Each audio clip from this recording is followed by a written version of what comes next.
Hello students, today we are discuss our chapter number 12। Okay, आज हम अपना chapter 12 discuss करेंगे और इस चैप्टर का नेम है ग्रहण एवं ज्वार भाटा। ओके, स्टार्ट करते हैं। प्रकाश सीधी रेखा में चलता है। प्रकाश अपने मार्ग में किसी वस्तु के आने पर अपना मार्ग बदल नहीं सकता। ठीक है, प्रकाश वस्तु के आर पार नहीं जा सकता, तब एक छाया बन जाती है। छाया की आकृति वस्तु की आकृति जैसी ही होती है। कई बार हमारे हाथों उंगलियों की भिन्न भिन्न गतियों द्वारा बड़ी अजीबोगरीब जो है छाया बनती है। ठीक है, छाया लंबी अथवा छोटी, गहरी अथवा हल्की हो सकती है, जो प्रकाश के स्रोत की स्थिति पर निर्भर करती है। जब दोपहर को सूर्य सिर पर होता है तो हमारी छाया सबसे गहरी और सबसे छोटी होती है। ओके, सुबह अथवा शाम को छाया लंबी होती है परंतु वह हल्की दिखाई पड़ती है। ठीक है, जब लंबी होती है तो आपकी जो है वो क्या होती है, बहुत हल्की दिखती है, और जब छोटी होती है तो बहुत डार्क दिखती है। ठीक है, जब कोई वस्तु प्रकाश स्रोत के निकट होती है तो छाया लंबी होती है। जब वस्तु प्रकाश स्रोत से दूर होती है तो छाया क्या हो जाती है, छोटी हो जाती है। ओके, चलिए अब हम देखते हैं ग्रहण क्या होता है। आप लोग बहुत सुनते हैं ना, चंद्र ग्रहण, सूर्य ग्रहण, तो ये है क्या? जब सूर्य, पृथ्वी और चंद्रमा सीधे एक पंक्ति में आ जाते हैं तथा सूर्य का प्रकाश पृथ्वी और चंद्रमा पर पड़ता है, तब उनकी छायाएं बन जाती हैं। छायाओं के कारण चंद्रमा या सूर्य पृथ्वी के कुछ भाग पर कुछ समय के लिए दिखाई नहीं देता है। इसे हम क्या कह देते हैं, ग्रहण कह देते हैं। ठीक है, जैसे कि आपको ये पिक्चर में दिया हुआ है। ओके, सबसे पहले आता है चंद्र ग्रहण। चंद्र ग्रहण कैसे होता है, देखिए।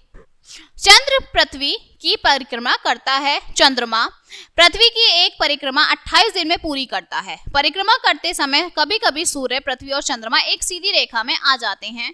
चंद्रमा पृथ्वी की गहरी छाया में आ जाने के कारण दिखाई नहीं देता।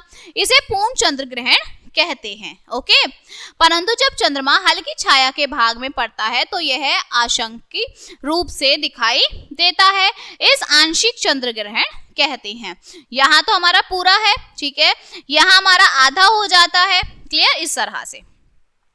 चूंकि इस स्थिति में चंद्रमा का प्रकाश भाग सूर्य का प्रकाश ग्रहण करने वाला भाग पृथ्वी की ओर होता है, अतः चंद्र ग्रहण केवल पूर्णमासी को ही होता है।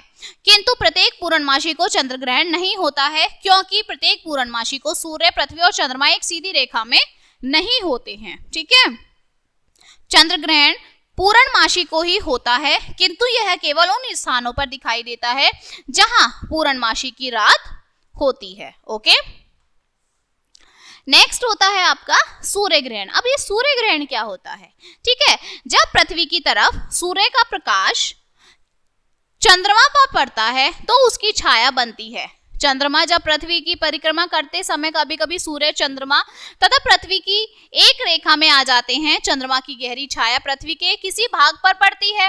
इस भाग के लोगों को सूर्य दिखाई न देने से पूर्ण सूर्य ग्रहण होता है।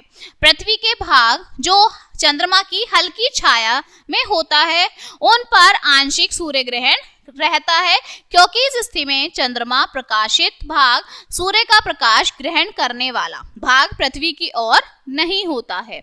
ओके, अतः सूर्य ग्रहण केवल अमावस्या के दिन ही पड़ता है, किंतु प्रत्येक अमावस्या को सूर्य ग्रहण नहीं पड़ता, क्योंकि सूर्य, चंद्रमा और पृथ्वी प्रत्येक अमावस्या को एक रेखा में नहीं होते।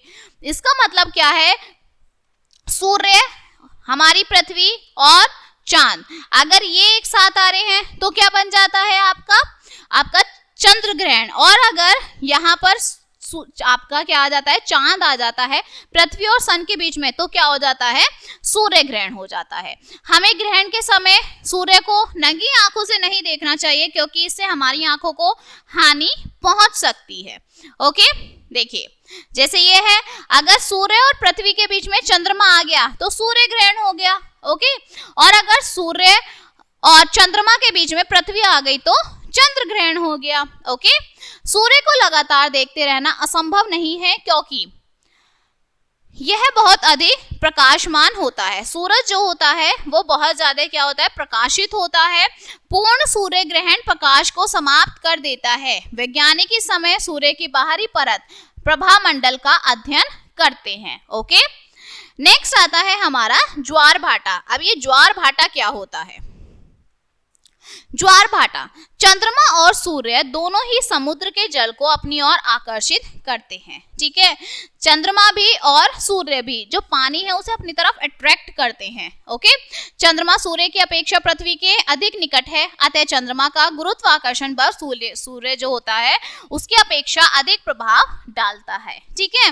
चंद्रमा पृथ्वी के चारों ओर घूमता है और उसका गुरुत्वाकर्षण बल पृथ्वी के भूमि और जल दोनों भागों को आकर्षित करता है। आकर्षण का प्रभाव जल पर भूमि की अपेक्षा अधिक प्रभाव डालता है, ठीक है। भूमि पर तो नहीं डालता, लेकिन जो जल होता है उस पे ये प्रभाव बहुत ज्यादा डालता है। क्लियर।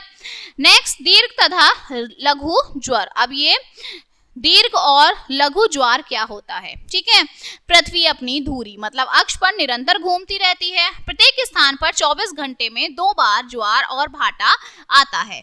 पूर्णमासी और अमावस्या को सबसे ऊंचा ज्वार, जिसे दीर्घ ज्वार कहते हैं, आता है। इन दिनों सूर्य, चंद्रमा और पृथ्वी तीनों एक रेखा में होते हैं, ठीक है। अतः सूर्य का गुरुत्वाकर्षण बल भी चंद्रमा और पृथ्वी को आकर्षित करता है। जब पृथ्वी और चंद्रमा एक दूसरे के समकोण पर होते हैं उस समय ज्वार अपने सबसे कम स्तर पर होता है और इसे ही हम क्या कहते हैं? लघु ज्वार कहते हैं। ओके, सो ये हमारा क्या होता है? प्रोसेस होता है। क्लियर? ये चैप्टर आपका कंप्लीट होता है। आप देखते हैं इसके कुछ मुख्य बिंदु।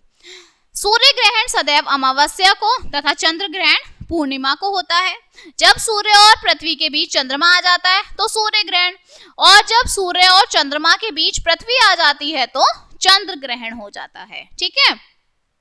समुद्री जल में प्रतिदिन जल के चढ़ने को ज्वार तथा उतरने को भाटा कहते हैं। ओके, प्रत्येक स्थान पर 24 घंटे में 2 बार ज्वार और भाटा आता है।